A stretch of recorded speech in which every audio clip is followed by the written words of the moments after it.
Ashley, what do you feel like would be the top five Mm. things that you wish you had known before and now you know and you learned along the way? Top five things I wish I'd known.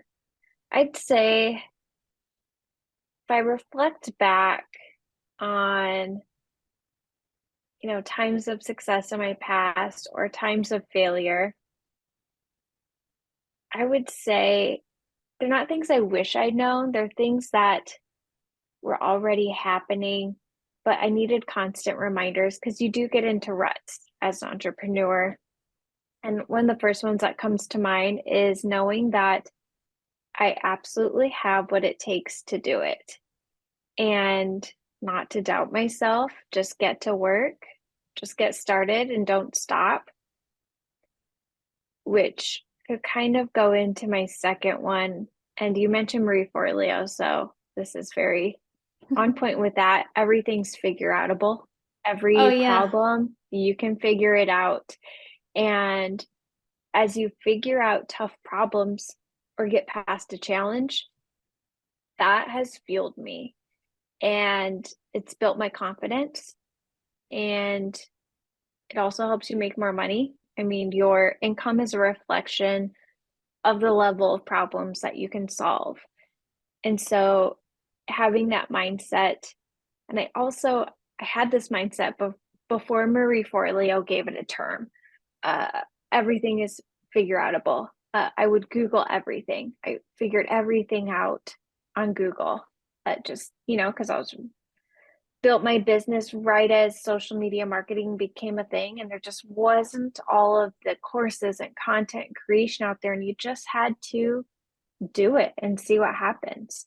Another one would be surround yourself with people who are going through what you're going through and can hold you accountable. You guys can hold each other accountable.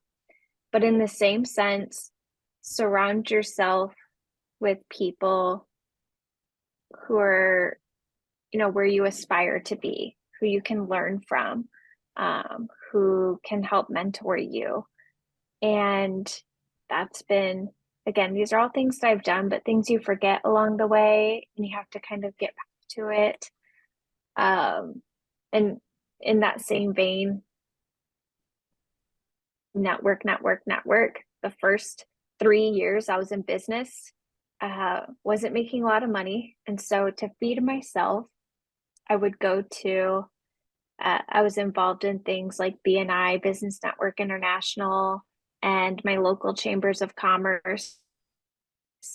And between all these different networking events that were out there for entrepreneurs, and this was 15 years ago, and these groups are all still here today. So someone could still do this today if you're listening to this. I didn't have a lot of money.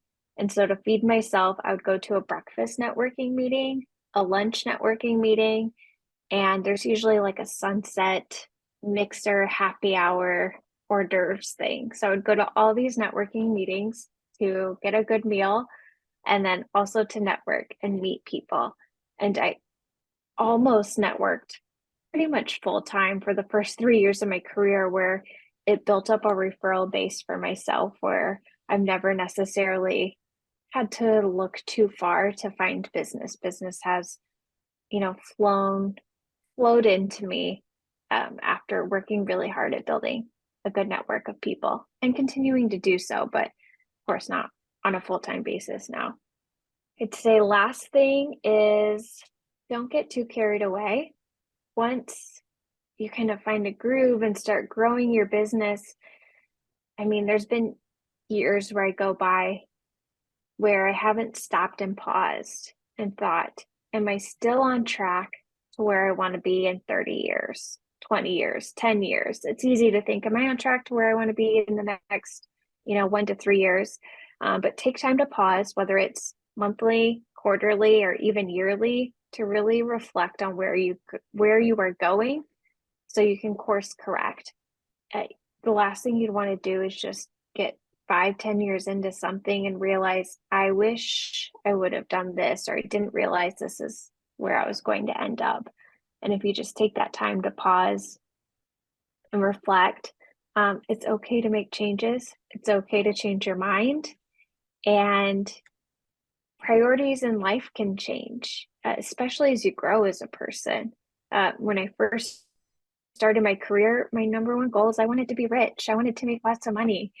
And as you get older, sure, you still want to make money, but what that means has different meaning.